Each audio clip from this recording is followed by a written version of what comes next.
Hello dear friend, कैसे हो आप सभी लोग। मैं हूं डियर दिवेश पाल और आज की क्लास में आपका बहुत बहुत स्वागत है। आज हम बात करने वाले हैं मन की शून्यता। हमने देखे थे कामयाबी के रास्ते में 3 पड़ाव थे। पहला हमने जो देखा था मन की स्वतंत्रता, दूसरा हमने देखा था कि मन की सरलता आना बहुत जरूरी है, और अगर ये 2 पड़ाव हम लोगों ने पार कर लिए तो तीसरा पड़ाव आता है शून्यता, मन के लेवल पे शून्यता। अब ये क्या है शून्यता?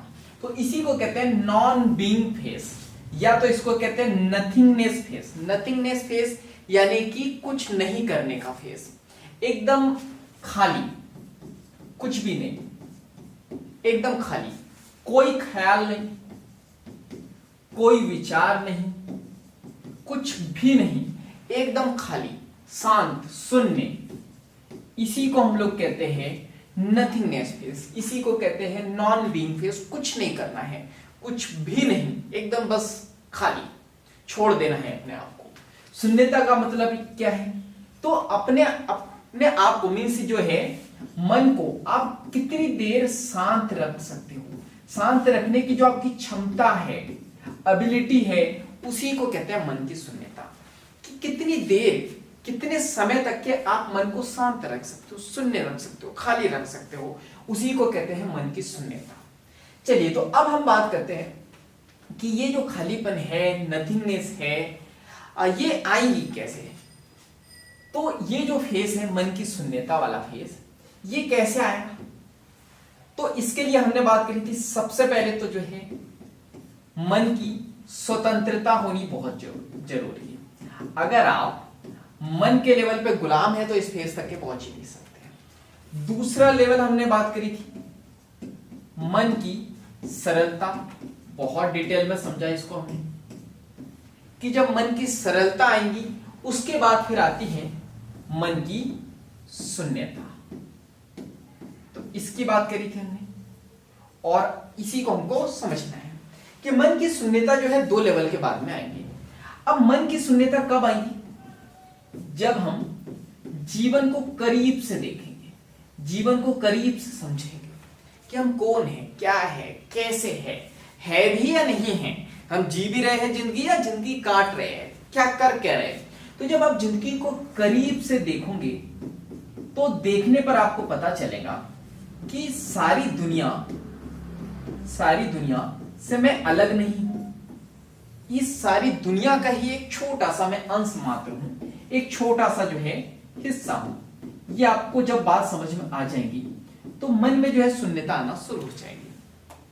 आप देखोगे कि इतनी बड़ी दुनिया है, इतना बड़ा ब्रह्मांड है, ब्रह्मांड में जो है बहुत सारे ग्रह है, बहुत सारे तारे हैं, बहुत सारी चीजें हैं, और उसमें से पूरे ब्रह्मांड में जो है एक छोटी सी जो है पृथ्वी है। और ये जो छोटी सी पृथ्वी है, इस पे मैं छोटा सा व्यक्ति हूं, और मैं जो व्यक्ति हूं, मेरे पीछे बहुत सारी चीजें जुड़ी है, पेड़ हैं, पौधे हैं, झरने हैं, तालाब है, पक्षी है, बहुत सारे लोग सुने मतलब जुड़े हुए। तो आपने सुना होगा कि एक व्यक्ति कुछ करता है तो उसका असर सब पे होता है, और सब कुछ करते हैं तो उसका असर एक पे होता है। जैसे अब ये व्यक्ति प्रदूषण फैलाए, अगर ये व्यक्ति प्रदूषण फैलाए तो कहने को तो ये व्यक्ति हमेशा यही कहता है कि मेरे करने से लोगों को क्या फर्क पड़ता है, लेकिन अगर ये व्यक्ति प्रदूषण फैलाएगा तो क्या पूरी पृथ्वी पे, क्या पूरे एनवायरनमेंट पे, पूरे यूनिवर्स पे जो है प्रदूषण नहीं फैलेगा? फैलेगा। लेकिन अब मैं बात करूं कि यहां पृथ्वी पे बहुत सारे लोग हैं, बहुत सारे लोग प्रदूषण फैला रहे हैं, तो क्या ये प्रदूषण इस व्यक्ति को अफेक्ट नहीं करेगा? बिल्कुल करेगा। तो याद रखो, एक व्यक्ति अगर कुछ करता है तो उसका असर सब पे होता है, और अगर सब करते तो उसका असर एक पे भी होता है। ये इंसान के साथ भी लागू है, जानवरों के साथ भी, सभी लोगों के साथ में है। ठीक है, तो ये हमको समझ में आ गया। जब आप जीवन को करीब से देखोगे तो आपको समझ में आएगा कि सारी जो दुनिया है, ये मैं इससे जुड़ा हुआ हूं, कनेक्टेड हूं। मैं कोई अलग से नहीं हूं, एक कोई अलग प्राणी नहीं हूं, कोई उच्च कैटेगरी का मैं प्राणी नहीं हूं, मैं जो है सारी दुनिया से जुड़ा हुआ हूं। तो जैसे ही ये आपको समझ में आ जाएंगी ना, तो अचानक आपकी लाइफ में एक सन्नाटा आ जाएगा। जैसे एक सन्नाटा आएगा, एक मौन आएगा, एक खालीपन आएगा, उसी को कहते हैं मन की शून्यता। अब यहां पे हम बात करें ये मैंने बोला अचानक आएगा, ऐसा नहीं कि जो है आपने सांस रोक ली और आपको लगा कि शून्यता आ गई, या कभी लाइट वाइट चली जाती है एकदम कान में सुनने सुनने की आवाज आती है तो आपको लगा कि अरे मैं तो इस लेवल पे पहुंच गया मन की शून्यता वाला। नहीं, इसके लिए टाइम लगता है। हाँ, लेकिन एक चीज ये याद रखो, यहाँ पे बहुत ज्यादा ये नहीं है कि मैं बहुत ज्यादा डीप में बात कर रहा है कि आपको बहुत ज्यादा ध्यान मेडिटेशन करोगे तभी आप इस स्टेज पे पहुंचोगे, इसलिए मैंने इस वाली स्टेप को बड़ा सिंपल रखा है। अगर आप अवेयर भी हो गए ना सारी दुनिया से कि, और सारी दुनिया से, अपने से, कि मैं इससे जुड़ा हुआ ही हूं, तो एक अचानक से सन्नाटा आ जाएगा, अचानक से मौन आ जाएगा, और इस मौन को ही कहते हैं मन की शून्यता। क्लियर है? जैसे ही ये मन की शून्यता आएंगे ना, लाइफ में बहुत सारे चेंजेस आने लगेंगे। चलिए अब देखते हैं हम लोग कि जब मन की शून्यता आ जाती है तो क्या होता है। जब मन की शून्यता आ जाती है तो होता क्या है, आप बहुत सारी चीजों को छोड़ने लगते हो। अब आपको समझ में आ जाता है कि इस दुनिया में क्या इंपॉर्टेंट है और क्या इंपॉर्टेंट नहीं है। जो आपके बंधन रहते हैं ना, जो आपकी बेड़ियां रहती है, वो धीरे धीरे आप खोलने लगते हो।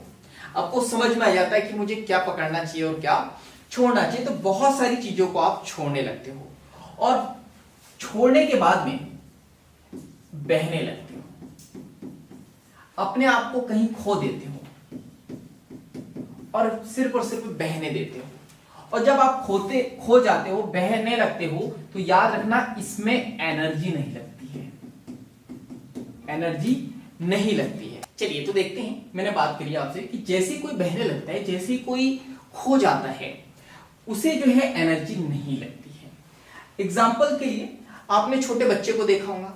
छोटा बच्चा जो ना हमेशा खेलते रहता है, कूदते रहता है, उछलते रहता है, वो हमेशा बहते रहता है, खेलने में व्यस्त है, अपने आप को बहने देता है। ऐसा नहीं कि मैं 15 मिनट खेलूंगा, 20 मिनट खेलूंगा, ये तो माँ बाप पाबंदी लगाते हैं। वो बच्चा कभी ये नहीं सोच के जाता है कि मैं 15 मिनट ही खेलूंगा। वो ये नहीं सोचता है कि मैं बहुत ज्यादा खेलूंगा तो कहीं बीमार तो नहीं हो जाऊंगा, मैं बहुत ज्यादा खेलूंगा तो कहीं जीवन में असफल तो नहीं हो जाऊंगा। खेलना सही है या पढ़ाई करना सही है, उसके मन में ऐसे कोई क्वेश्चन नहीं होती, तो वो अपने आप को बहने देता है, अपने आप को खो देता है।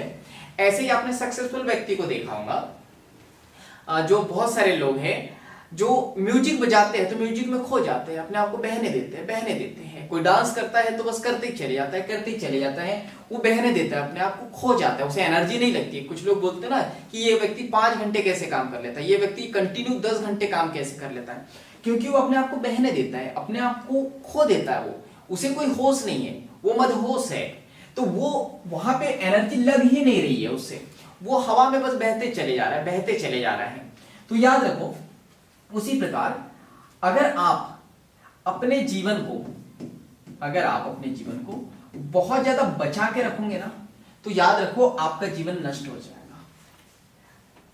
जैसे आप देखो, छोटे बच्चे को माँ बाप बहुत ज्यादा प्रोटेक्टिव रखते हैं, बचा के रखते हैं कि नहीं धूप में नहीं निकलना, नहीं मिट्टी में नहीं खेलोगे, नहीं तुम बाहर नहीं खेलोगे, ऐसा नहीं करोगे, वैसा नहीं करोगे। तो आप देखो, ऐसे बच्चे की इम्यूनिटी भी कम रहती है, मेंटल हेल्थ भी कम रहती है, इमोशनली भी वो बच्चा जो है बहुत कमजोर होता है और फिजिकली भी बहुत कमजोर होता है। जैसे मैं आपको बताता हूं, मैं टीचर भी हूं, मेडिकल एंट्रेंस एग्जाम की तैयारी कराता हूं, तो मैंने बहुत सारे ऐसे बच्चों को देखे हैं जिनको बहुत प्रोटेक्टिव तरीके से जो है परवरिश मिली है ना, वो मेंटली भी अफेक्टेड रहते हैं, फिजिकली भी अफेक्टेड रहते हैं और इमोशनली भी। आप थोड़ा सा भी डांट दोगे वो रोने लगेंगे। तो ऐसे ही मैं बात करूं, एक गवर्नमेंट स्कूल में जो बच्चा पढ़ता है, या चलो गवर्नमेंट भी नहीं, मैं इसको एक बच्चा जो है गांव में पढ़ता है और एक बच्चा पढ़ता है शहर में।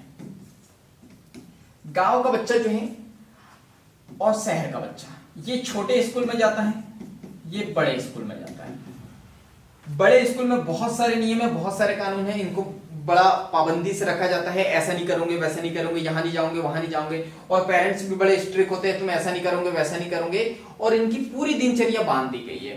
पूरा सुबह से लेकर शाम तक के जो शेड्यूल है कि इसके बाद ये करोगे, ये खुले हैं। गांव के बच्चे खुले, अपने आप को बहने देते हैं, ये कभी भी स्कूल से भाग जाते हैं, ये कबड्डी खेलेंगे, खो खो खेलेंगे, कभी जो है कहीं से चने चोर के लाएंगे, कहीं से जो है किसी को 2 गाली देंगे, किसी से 2 गाली सुनेंगे। तो ये हमेशा मस्त मौला व्यक्ति रहते हैं। कौन से? ये वाले स्कूल में। के व्यक्ति, ठीक है। अब क्या होता है, कॉलेज में आते हैं, कॉलेज में तो सेम कॉलेज में आते हैं, यहाँ कॉलेज में सेम कॉलेज में है। अब क्या होता है, ये शहर के बच्चे को इस शहर के बच्चे ने किसी लड़की को जो है प्रपोज किया।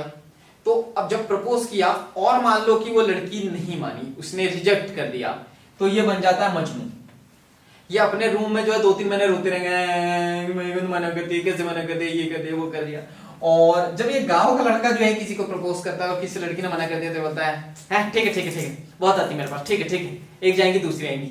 मतलब ये बड़ा सिंपल वे में जो है ना, बहुत सिंपल रहते हैं, ये लाइफ को बहुत कॉम्प्लेक्स नहीं करते हो, और यहाँ पे बहुत कॉम्प्लेक्सिटी आ जाती है, इसलिए बहुत सारी प्रॉब्लम आ जाती है। तो याद रखना, अगर आप जीवन को बहुत ज्यादा बचा रहे हो ना, कि मैं पानी में नहीं जाऊंगा वरना बीमार हो गया, तो धूप में नहीं जाऊंगा काला हो गया, तो मैं ज्यादा सर्दी में गया और बीमार हो गया, तो मैंने ये किया और वो हो गया, तो मैं रात में जागा मुझे मेरी तबीयत खराब हो गई, तो सुबह जल्दी उठूंगा तो मैं ये हो गया, तो वो हो गया, तो अगर बहुत सारे एक्सक्यूज रहेंगे किंतु परंतु, तो फिर जो है ना लाइफ आप नष्ट कर रहे हो, आप लाइफ जी ही नहीं रहे हो।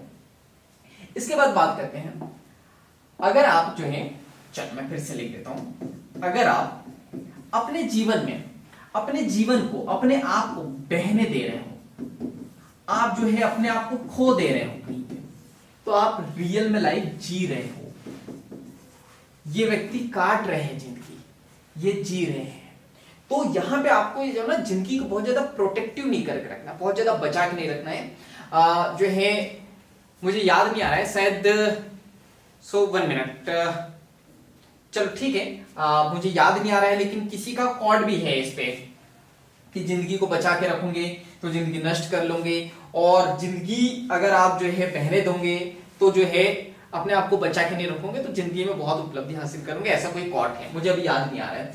चलिए आगे बात करते हैं हम लोग। तो जब शून्यता आ जाती है ना, जीवन में शून्यता आ जाती है, तो क्या होता है, पहली बात तो आती कब है, जब आप बहुत सारी चीज जो है ना, 1 मिनट,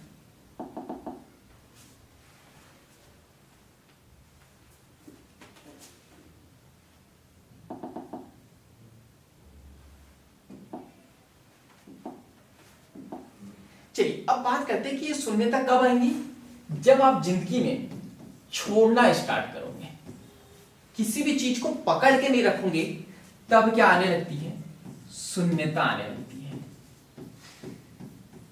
और इसी शून्यता को हम लोग कहते हैं ध्यान, या इसी को कहते हैं मेडिटेशन, या इसी को कहते हैं समाधि, ठीक है। तो जब जिंदगी को समझोगे, पहचानोगे, तब पता चलेगा कि बहुत सारी चीजें जो है जिंदगी में छोड़नी पड़ती है। पकड़ के रखोगे, बोला जाता है ना, अगर आप अपनी छाती पे बोझ रखोगे तो कब तक के सर्वाइव कर पाओगे। इसलिए जो है छाती से सारा बोझ जो है आप उतार दो, अपने कंधों से बोझ उतार दो, अपने जो है बाहुबली वाले ये जो अपने ताकत वो की है, सारे जो है भार उतार दो। और बॉडी के लेवल पे बात नहीं कर रहे हैं, मेंटल लेवल पे बात कर रहा हूँ। माइंड में जितना कचरा भरा है, सारी चीजें जब हम लोग उतार देते हैं, बोझ उतार देते हैं, तो धीरे धीरे सारी चीज जब हम लोग छोड़ देते हैं तो शून्यता आती है, और शून्यता से ही फिर क्या आता है, ध्यान। और जब शून्यता आती है तो इसी को हम लोग कहते हैं आत्मा का परमात्मा से मिलन। ये बहुत बड़ी बात लिखी है मैंने, लेकिन मैंने सोचा कनेक्टेड कर देते हैं। तो इसी को कहते हैं आत्मा का परमात्मा से मिलन। इसीलिए आप सुनते होंगे कि बच्चे जो है, बच्चे भगवान का रूप होते हैं। ऐसा क्यों कहते हैं? ऐसा इसलिए कहते हैं क्योंकि बच्चों में जो है ना शून्यता होती है, ये अपने आप को खो देते हैं, ये अपने आप को बचा के नहीं रखते हैं, ये अपने आप को बहने देते हैं। तो बच्चों में होती है शून्यता। इसलिए बोला जाता है कि जो बच्चे हैं वो भगवान का रूप होता है, क्योंकि जब शून्यता आ जाती है तो भगवान भी मिल जाते हैं आपको, भगवान से भी आप कनेक्टेड हो जाते हो। चलिए, तो बहुत सारी बातें की हमने, बहुत सारी चीजें की, और उम्मीद है बहुत सारी चीजें आपने सीखी होंगी। तीनों पड़ाव हम लोगों ने पार कर लिए। पहला जो है मन की स्वतंत्रता पे हम लोगों ने बात करी थी कि मन में स्वतंत्रता कैसे आएगी। मन की सरलता पे बात करी थी हम लोगों ने, और थर्ड हम लोगों ने बात करी मन की शून्यता। क्लियर है? तो तीनों पड़ाव को हम लोगों ने बहुत डिटेल में देखा और समझा। चलिए तो बाकी हम लोग मिलेंगे नेक्स्ट क्लास में, कुछ नया सीखेंगे हम लोग अगली क्लास में। तो इस तरह हंसते रहिए, मुस्कुराते रहिए, लाइफ में आगे बढ़ते रहिए और कुछ नया नया सीखते रहिए। तो जब तक के लिए thank you so much, bye bye and go for success.